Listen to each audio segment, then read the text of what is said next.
Hi everyone, welcome back to my YouTube channel. I hope कि आप सब बहुत अच्छे होंगे। फ्रेंड्स, अगर आपने चैनल को सब्सक्राइब नहीं किया है तो इसे सब्सक्राइब करके वीडियोस को लाइक कर दीजिए और कमेंट में ज़रूर बताइए कि आपको ये स्टोरी कैसे लग रही है।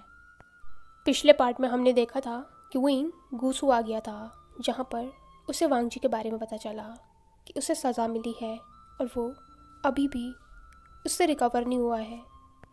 जब विंग ने वांगजी की हालत देखी तो उसे बहुत ही ज़्यादा बुरा लगा। वो सोच रहा था कि ये सब कुछ उसकी वजह से हुआ है।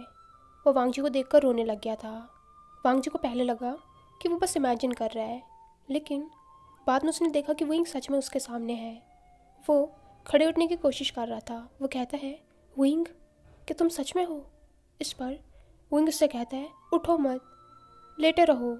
और वो उसके सिरहाने पर बैठ गया। वो उससे कहता है, तुमने मुझे बताया क्यों नहीं? तुम कितने स्टूपिड हो। वांगजी ने कुछ कहा नहीं, लेकिन वो विंग को देखकर स्माइल कर रहा था। इससे विंग का हार्ट मेल्ट हो रहा था। विंग उसके सिरहाने पर बैठा हुआ था और वांगजी ने अपना हेड उसकी लैप में रख दिया था। विंग ने धीरे से उसके ऊपर से चादर हटाई तो उसने वांगजी की पीठ पर लगे निशानों को देखा। वो बहुत ज़्यादा डर गया था। वो कहता है, मैंने सोचा नहीं था कि अंकल चिरेन इतने ज़्यादा क्रूअल होंगे। वांगजी उससे कहता है, तुम उनकी चिंता मत करो, वो ठीक हो जाएंगे। तुम मुझे ये बताओ, तुम यहाँ पर क्या कर रहे हो? इस पर विंग गुस्सा हो गया। वो कहता है, तुम इस हालत में हो और तुमने मुझे कुछ भी नहीं बताया, और अब मैं यहाँ पर हूँ तो तुम मुझसे पूछ रहे हो कि मैं यहाँ पर क्या कर रहा हूँ। तुम सच में मुझसे प्यार नहीं करते हो? अगर करते तो मुझसे इतनी बड़ी बात नहीं छुपाते। वांगजी ने उसका हाथ पकड़ लिया था। वो कहता है, मैं तुमसे प्यार करता हूँ, इसीलिए नहीं बताया। तुम्हें मैं परेशान नहीं करना चाहता था, लेकिन देखो, अब तो तुम्हें पता चल गया है और तुम परेशान भी हो गए हो।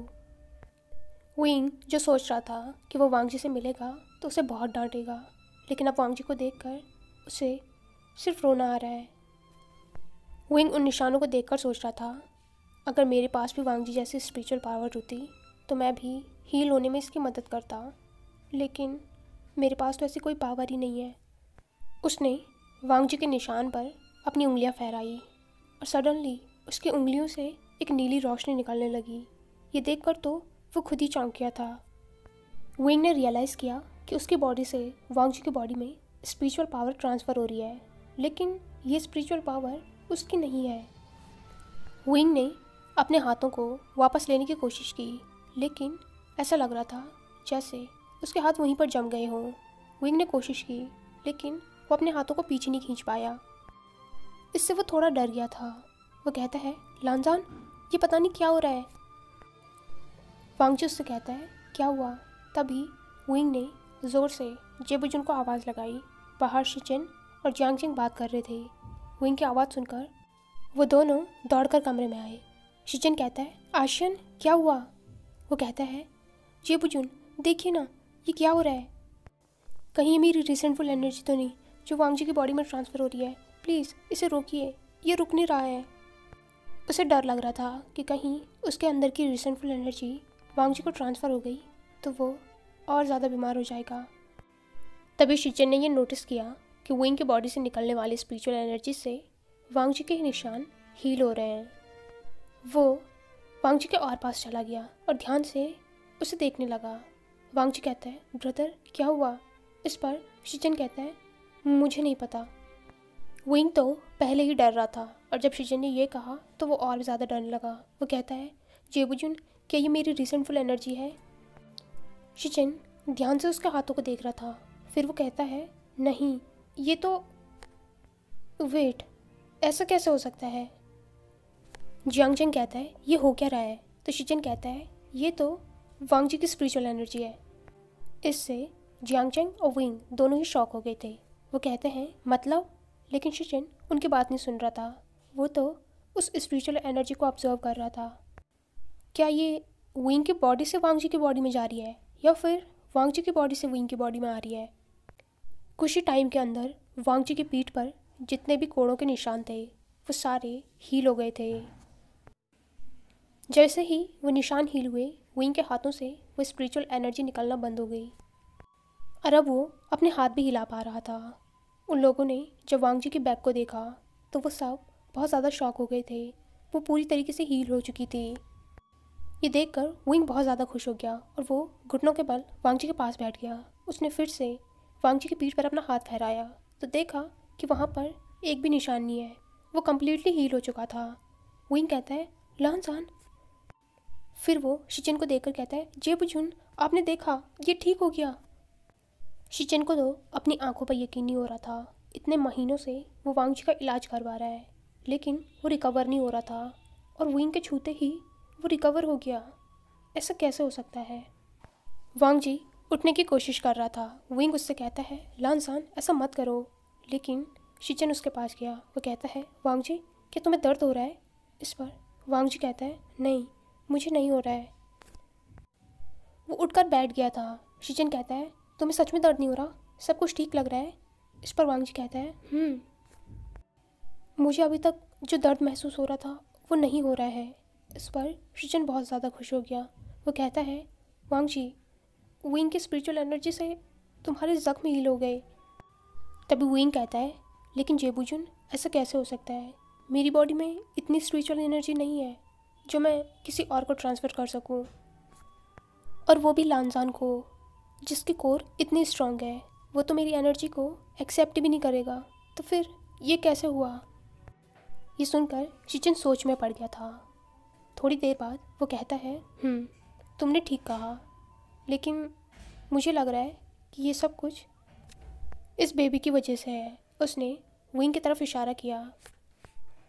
ये वांगजी का बेबी है, इसलिए इसकी कोर वांगजी जितनी स्ट्रांग होगी, और जो स्पिरिचुअल एनर्जी तुम्हारी बॉडी से निकली वो भी इसी बेबी से रिलेटेड है। ये सुनकर विंग ने अपनी बेली पर हाथ रखा। वांगजी उनकी बात ध्यान से सुन रहा था। लेकिन ये किस बेबी की बातें कर रहे हैं? मेरा बेबी? वो शिचिन को देखकर कहता है, ब्रदर, आप कहना क्या चाहते हैं? उस पर शिचिन ने स्माइल करके वांगजी की तरफ देखा। वो कहता है, वांगजी, तुम्हारे लिए सबसे बड़ी खुशखबरी है, लेकिन अगर ये गुड न्यूज़ तुम्हें आश्चर्य देगा तो और भी अच्छा होगा। शिचिन ने विंग की तरफ देखा। विंग, जो कि अपनी बेली पर हाथ रखे चुपचाप खड़ा था। वांगजी ने उसकी तरफ देखा। वो कहता है, विंग, इसका क्या मतलब है? विंग कुछ बोल नहीं रहा था। वो अपने लिप्स को बाइट कर रहा था।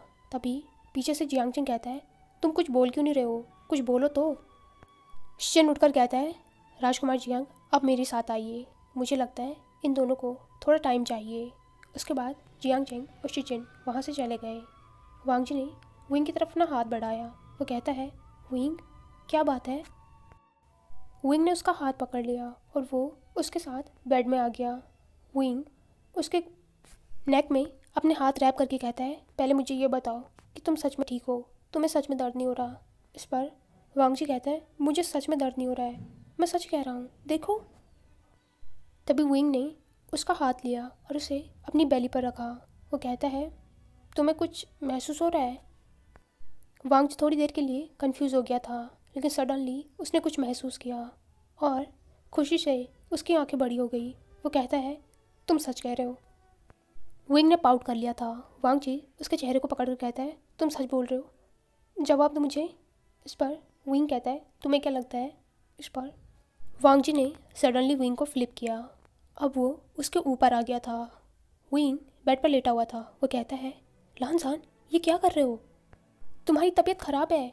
लेकिन वांगजी ने उसकी बात नहीं सुनी। वो जल्दी जल्दी उसके अपर रोब्स को खोल रहा था। विंग के रोब्स को खोलकर वांगजी ने उसकी बेली को देखा। उसने उस पर हाथ फहराया। उसे वहाँ पर छोटा सा बम्प महसूस हुआ। वांगजी अपनी चमकती आंखों से विंग को देख रहा था।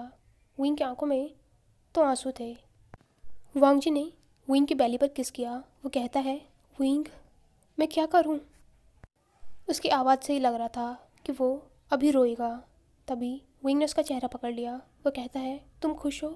इस पर वांगजी कहता है, मैं कैसे नहीं हो सकता हूँ, मुझे ये पहले क्यों नहीं पता चला? वो बार बार विंग की बेली को किस किया जा रहा था।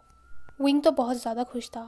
वो यही सोच रहा था कि वांगजी ऐसे ही रिएक्ट करेगा, और वांगजी ने ऐसे ही रिएक्ट किया। उसकी खुशी का तो कोई ठिकाना ही नहीं था। बहुत देर हो गई थी। विंग अभी भी बेड पर ऐसे ही लेटा था और वांगजी उस बेली को अभी भी देख रहा था। बहुत देर होने पर विंग कहता है, लानजान, क्या तुम अब ऐसे ही देखते रहोगे? मुझे उठने तो दो। लेकिन वांग जी कहता है, विंग, मुझे यकीन नहीं हो रहा है, क्या यहाँ पर सच में हमारा बेबी है? इस पर विंग स्माइल करके कहता है, तुम्हें क्या लग रहा है, मैं मजाक कर रहा हूँ या फिर मैं खा खा के इतना मोटा हो गया हूँ? वो उठकर बैठ गया था। वो कहता है, क्या मैं मोटा दिख रहा हूँ? इस पर वांग जी कहता है, नहीं, तुम कहाँ मोटे हो, और तुम्हारी तो बेली भी इतनी छोटी है। इस पर विंग कहता है, तो तुम क्या चाहते हो? वांग जी कहता है, लेकिन ये ज़्यादा छोटी नहीं है। इस पर विंग कहता है, हाँ, तुम्हें क्या लग रहा है कि तुम्हारा बेबी सीधे बड़ा हो जाएगा? वो भी 4 महीने का है। वांग जी ने उसे खींचकर अपनी लैप पर बिठा लिया था। वो अभी भी विंग के बेली को छू रहा था। विंग कहता है, ओह, तो अब मुझसे भी ज़्यादा तुम इससे प्यार करोगे? वांग जी ने उसके लिप्स पर किस किया। वो कहता है, मैं सबसे ज़्यादा विंग से प्यार करता हूँ, और ये तो विंग का ही एक हिस्सा है, तो मैं इससे कैसे प्यार नहीं करूँगा? विंग उसे देखकर कहता है, मुझे तो ये समझ नहीं आ रहा है, तुम्हें आजकल इतनी अच्छी बातें करना सिखा कौन रहा है? लेकिन वांग जी इतना ज़्यादा खुश था कि उसने विंग को टाइटली हक कर लिया। वो कहता है, अब मैं तुम्हें कहीं भी नहीं जाने दूंगा, अपने पास ही रखूँगा। इस पर विंग कहता है, अच्छा, अगर मैं यहाँ नहीं आता तो तुम तो मेरे पास आते ही नहीं। वांग जी कहता है, अगर मुझे पहले पता होता कि तुम प्रेग्नेंट हो, मैं सच कह रहा हूँ, मैं इसी हालत में तुम्हारे पास आ जाता, लेकिन मुझे नहीं पता था, मैं तो बस रिकवर होने का इंतज़ार कर रहा था। विंग ने वांग जी का चेहरा पकड़ा तो उसने देखा कि वांग जी की आंखों में आंसू थे। विंग कहता है, लानसान, तुम रो रहे हो? उसने वांग जी की आंखों पर किस किया। वांग जी कहता है, नहीं, ये खुशी के आंसू हैं। सच में इतनी ज़्यादा खुशी मुझे आज से पहले कभी महसूस नहीं हुई। Wing, thank you so much यहाँ पर आने के लिए, मुझे ये खुशी देने के लिए। उसने एक बार फिर से विंग के लिप्स पर किस किया। बहुत देर तक वो दोनों ऐसे ही एक दूसरे को हक करे बैठे रहे। शिचिन और जियांगजेंग दोनों ही शिचिन के कमरे में बैठे हुए थे। जियांगजेंग कहता है, जेबुजुन, मुझे क्या करना चाहिए? मुझे पता है विंग अब यहाँ से नहीं जाएगा। तो शिचिन कहता है, क्या आपने अपने घर बताया है? इस पर जियांगजेंग कहता है, मैंने बताया था, लेकिन मैंने ये बात विंग को नहीं बताई है। शिचिन कहता है, आप चिंता मत कीजिए, अगर विंग यहाँ से नहीं जाना चाहता तो कोई बात नहीं, वो यहीं रहेगा वांग जी के साथ। जियांगजेंग कहता है, लेकिन वो यहाँ कैसे रह सकता है? अभी तो उनकी शादी भी नहीं हुई है, आपके अंकल ये अलाउ करेंगे? शिचिन कहता है, आप उसकी चिंता मत कीजिए, मैं आशियन का अच्छे से ख्याल रखूँगा। जियांगजेंग ने इस बात पर नोट किया। विंग कहता है, लानसान, हम शादी कब करेंगे? इस पर वांग जी कहता है, जब तुम कहो। विंग कहता है, तो अभी कर लेते हैं। इस पर वांग जी ने स्माइल किया। वो कहता है, वैसे मैं सोच रहा था, शादी करने की क्या ज़रूरत है? हम दोनों कल्टीवेशन पार्टनर हैं, और साथ में अब हम पेरेंट्स भी बनने वाले हैं, तो ये तो शादी से भी कुछ ज़्यादा हो गया, तो अब शादी करने की क्या ज़रूरत है? इस पर विंग उसे देखकर मुंह बनाते हुए कहता है, तो क्या हम शादी नहीं करेंगे? अगर हम शादी नहीं करेंगे तो ऑफिशियली एक दूसरे के साथ कैसे रहेंगे? और क्या तुम नहीं चाहते हो कि मैं तुम्हारे साथ आकर रहूं? वांग जी उसे टाइटली पकड़ते हुए कहता है, मैं तुम्हें जाने दूंगा तब तो। इस बात पर विंग ने स्माइल किया। वांग जी कहता है, तुम मुझे बताओ, तुम कब शादी करना चाहते हो? इस बेबी के बर्थ से पहले या बाद में? विंग कहता है, नहीं, मुझे पहले ही करनी है। इस पर वांग जी कहता है, ठीक है, मैं ब्रदर से कहूँगा, वो तुम्हारे पेरेंट्स से बात करेंगे। विंग कहता है, लेकिन तुम्हारे अंकल नहीं माने तो? वांग जी कहता है, वो मान जाएंगे, तुम चिंता मत करो। जब चिरेन को ये बात पता चली कि वांग जी बिल्कुल ठीक हो गया है तो वो बहुत ज़्यादा खुश हो गया था, और जब उसे ये पता चला कि ये सब कुछ विंग की वजह से हुआ है तब तो वो और भी ज़्यादा खुश हो गया था। लेकिन फिर भी उसने एक बार वांग जी को वैद्य से चेक कराया, और वैद्य ने भी ये कंफर्म किया कि वांग जी बिल्कुल ठीक है। उसके बाद चिरेन ने विंग को भी चेक करवाया, क्योंकि उसे अभी भी यकीन नहीं हो रहा है कि विंग सच में वांग जी के बेबी से प्रेग्नेंट है। विंग को तो लन चिरेन पर बहुत ज़्यादा हंसी आ रही थी। वो कहता है, अंकल चिरेन, क्या आपको सच में यकीन नहीं हो रहा? क्या मैं ऐसी बात को लेकर झूठ कहूँगा? चिरेन उसकी हरकतों से बहुत ज़्यादा परेशान हो रहा था, लेकिन जब वैद ने उससे कहा कि हाँ वो सच में 4 महीने प्रेग्नेंट है, तब जाकर उसे यकीन आया।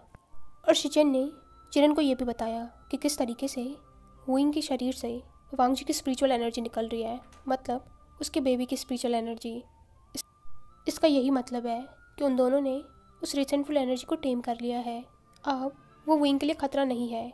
वुइंग जब चाहे जैसे चाहे उस पर कंट्रोल कर सकता है और ना ही उस एनर्जी से वांग जी को कोई खतरा होगा। शिचेन कहता है, मैंने सोचा नहीं था कि वो मेथड सच में काम करेगा। चिरन सोचकर कहता है, सोचा तो मैंने भी नहीं था। मुझे तो यकीन ही नहीं हो रहा है कि उस मेथड ने काम किया और सब कुछ ठीक है। शिचेन कहता है, अंकल मेरी बात मानिए, आपको वुइंग को एक्सेप्ट कर लेना चाहिए। ये बात तो आप भी अच्छे से जानते हैं कि मास्टर वे कितने अच्छे इंसान हैं, वो दिल के साफ़ हैं। इस बात से कोई फ़र्क नहीं पड़ता कि उनकी कोर कैसी है, और अगर वांग जी उसके साथ है तो वो उस कोर को टेम कर लेंगे, वो किसी के लिए भी खतरा नहीं बनेंगे। और फिर आप वांग जी को देखिए कि हम लोग नहीं चाहते थे कि वो हमेशा खुश रहे, आप भी तो चाहते थे ना। और ये बात तो किसी से भी छुपी हुई नहीं है कि वांग जी की खुशी सिर्फ वुइंग के साथ है।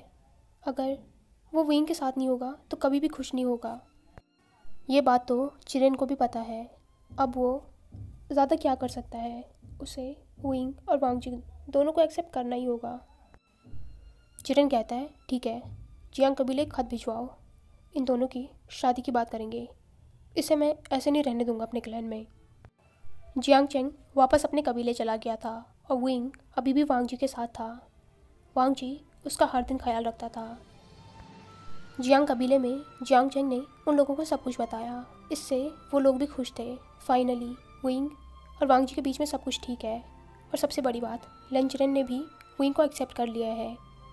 मैडम ये कहती है, अब हमें भी वुइंग की शादी के बारे में सोचना चाहिए। अगर एक बार वो शादी करके चला गया तो सब कुछ ठीक हो जाएगा। सच कहूँ तो मेरी जिम्मेदारियाँ ख़त्म हो जाएंगी। मुझे हर समय यही डर रहता है कि मैं उसे कैसे सुरक्षित रखूँगी, लेकिन अगर वो सेनापति के साथ होगा तो सुरक्षित रहेगा और मुझे भी डर नहीं रहेगा। इस पर जियांग फेंगबियान कहते हैं, आप बिल्कुल ठीक कह रही हैं, हम जल्दी ही ये करेंगे। मैं लेंजरिन से बात करूँगा। उन लोगों के जाने के बाद जियांग चेंग अकेले बैठा हुआ था। वो थोड़ा सैड लग रहा था, तो वेंचिंग उसके पास आ गई। वो कहती है, तुम इतना सैड क्यों हो, क्या तुम्हें वुइंग की याद आ रही है? इस पर जियांग चेंग कहता है, उसकी याद, मुझे उसकी याद क्यों आएगी, बल्कि मैं तो इस बात से खुश हूँ कि अच्छा है वो वहीं है। अब वांग जी ही उसके नखरे उठाए, आखिर उसे भी तो पता चले कि उसने किसे पसंद किया है। वेंचिंग को उसकी बातें सुनकर हंसी आ गई। वो कहती है, जियांग चेंग, तुम इतना भी छुपा नहीं सकते हो ना। तुम्हारे चेहरे से साफ साफ पता चल रहा है कि तुम वुइंग को कितना मिस कर रहे हो। तुम बाकी सबसे छुपा सकते हो, लेकिन मुझसे क्यों कोशिश कर रहे हो?